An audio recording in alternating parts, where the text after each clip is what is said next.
Cockroach जनता party का ऐतिहासिक आंदोलन का आज तीसरा दिन है और कॉकरोचीज लगातार जंतर मंतर पर पहुंच रहे हैं। भारी मात्रा में लोग रातों तक भी यहां पे रुक रहे हैं और उनकी एक ही मांग है कि जल्दी से जल्दी धर्मेंद्र प्रधान का इस्तीफा हो, लेकिन अभी तक इस्तीफा नहीं हो पाया है। मेरे साथ में है आशुतोष रंका जी, जो कॉकरोच जनता पार्टी के स्पोक्स पर्सन है। उनसे अभी बात करते हैं, पूछते हैं। अभी जैसे बोला जा रहा था कि पहले दिन जब 5 बजने के बाद में पुलिस ने अनाउंस करना स्टार्ट किया कि आपका जो प्रोटेस्ट है वो गैर कानूनी साबित कर दिया जाएगा, कर भी दिया।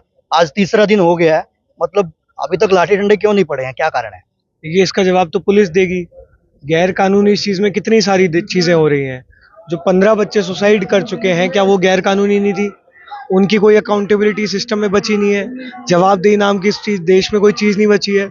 हजारों लाखों करोड़ों बच्चों का भविष्य बर्बाद हो रहा है। मतलब इट्स नॉट कि एक सिंगल इंसिडेंट है या 2 इंसिडेंट है। आप देखिए कितने सारे पेपर लीक इस देश में हुए हैं, तो कोई तो जवाबदेही देगा, कोई तो अकाउंटेबिलिटी रखेगा। किसी से तो हम सवाल पूछ सकते हैं पूरे सिस्टम में। तो धर्मेंद्र प्रधान में अगर थोड़ी सी भी शर्म बची तो वो इस्तीफा दे। आप बैठे हुए हैं पदों पे। आप कल मैं देख रहा था नौटंकी कर रहे हैं, इधर चले गए उधर चले गए। आपको मतलब आप सोचिए हमारा सिस्टम कितना कोलैप्स हो चुका है कि एक पेपर ठीक से कराने के लिए हमें एयरफोर्स की जरूरत पड़ रही है। तो क्या अब इस देश में हर पेपर एयरफोर्स करवाएगी? आपको पेपर लीक रोकने के लिए टेलीग्राम ऐप बैन करना पड़ रहा है, तो क्या आप हर पेपर से पहले आप बैन करोगे आप?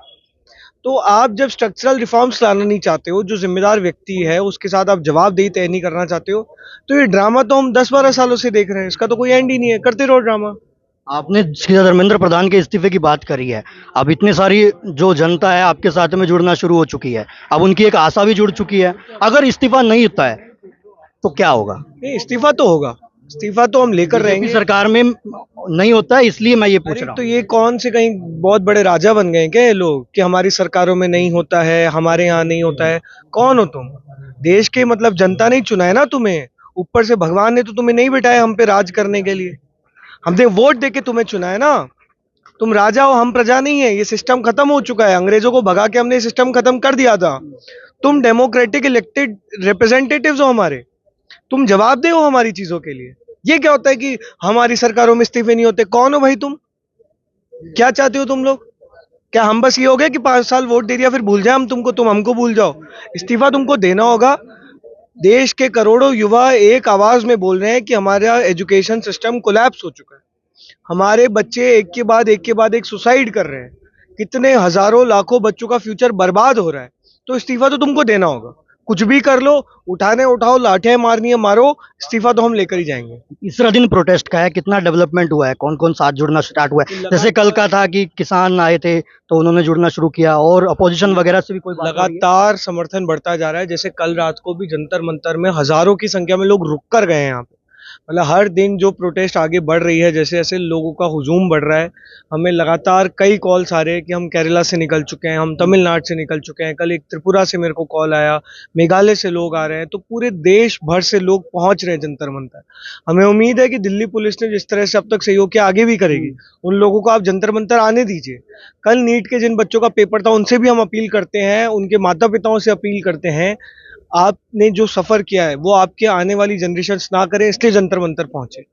आप लोगों की लड़ाई लड़ रहे हैं, आपके फ्यूचर की लड़ाई लड़ रहे हैं, तो आप लोग ज्यादा से ज्यादा संख्या में जंतर मंतर पहुंचे। ये जो कल रीनीट हुआ है, अगर ये सफल हो जाता है, अब जैसे कोई भी इसमें धांधली या फिर पेपर लीक नहीं होता है, तो गोदी मीडिया तो इसको बहुत अच्छा मुद्दा बना देगी, तो उससे कैसे लड़ोगे फिर आप? आप सोचो कितनी शर्म की बात है। मतलब एक देश के तौर पे कितनी शर्म की बात है कि एक पेपर लीक नहीं हो रहा है, वो हमें सेलिब्रेट करना पड़ रहा है। मतलब कहाँ पहुंच गए हम एज अ कंट्री।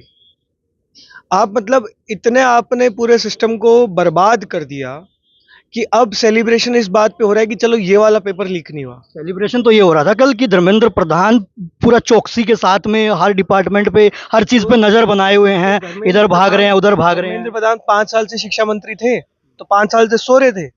कल ही उनको सारी चौकसी की याद आई। 5 साल से उनके, अभी मैं गिनाना शुरू करूंगा उनके कांड किस्से पिछले 5 साल के, तो अभी आपका वीडियो बहुत लंबा हो जाएगा। 5 साल से सो रहे थे, कल रात को इनको सारी चौकसी की याद आई। 2024 में जब पेपर लीक हुआ था तब कहाँ थी इनकी चौकसी? अब बोल रहे हैं 25 में भी लीक हुआ था तब इनकी चौकसी कहाँ थी? 26 में जब पहली बार लीक हुआ तब कहाँ थी इनकी चौकसी? सीयूईटी का पेपर 2022 से शुरू हुआ है। पहली बार सीयूईटी यूजी 2022 में हुआ था। 5 साल से लगातार लगातार हर साल या तो पेपर डिले होता है या रिजल्ट डिले होता है, तब आपकी चौकसी कहाँ है? ये है ना, हम ड्रामा 12 साल से देख रहे हैं इस देश में। हम माफ कर दो, आप हमको ड्रामा नहीं चाहिए, हमें काम से काम करो, जो तुम्हें काम करना है वो करो। नौटंकी हम बहुत देख रहे हैं इस देश में, ऊपर से लेके नीचे तक सब लोग नौटंकी करने में लगे हुए हैं। तो थोड़ा काम करो, ढंग के रिफॉर्म्स लेकर आओ, और सबसे पहले तो पद से हटो। तुम इनकॉम्पिटेंट हो, ये पूरा देश जानते हैं, तुम्हारे खुद के वोटर जानते हैं। तुम्हारे खुद के वोटर बोल रहे हैं कि धर्मेंद्र प्रधान को हटना चाहिए।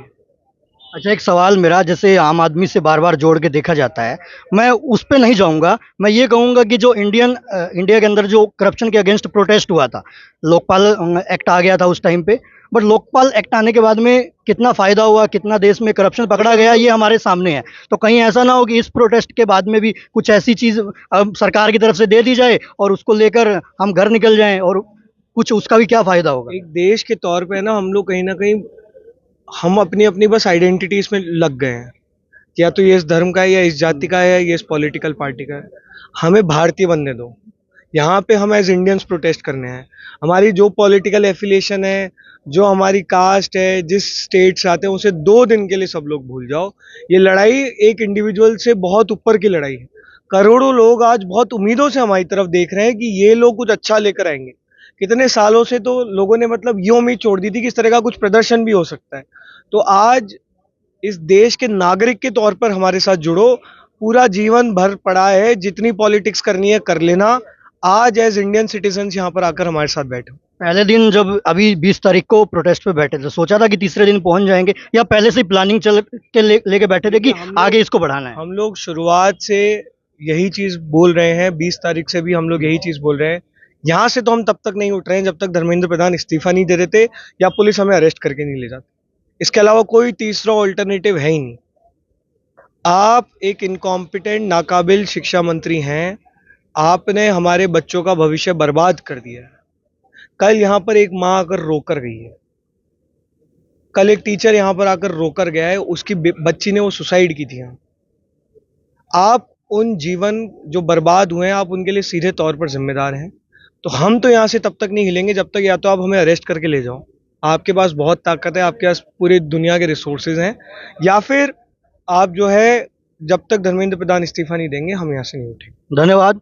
तो जिन सरकारों को ये सरकार बोलती है कि भ्रष्ट रही है, उन सरकारों में भी इस्तीफे हुए हैं, लेकिन जिस सरकार को अभी हम ईमानदार सरकार कहते हैं, या जो सरकार अभी अपने आप को ईमानदार कहती है, उस सरकार में कोई इस्तीफा नहीं हुआ है। पर देखना ये होगा कि कॉकरोच युवा जुट चुके हैं, एक मेहनत के साथ, जज्बे के साथ, अलग-अलग शहरों से, अलग-अलग देश के राज्यों से यहाँ पे जुट रहे हैं, और वो धर्मेंद्र प्रधान का इस्तीफा यहाँ से लेकर जाएँगे। जब तक नहीं होगा तब तक यहाँ पे बैठे रहेंगे।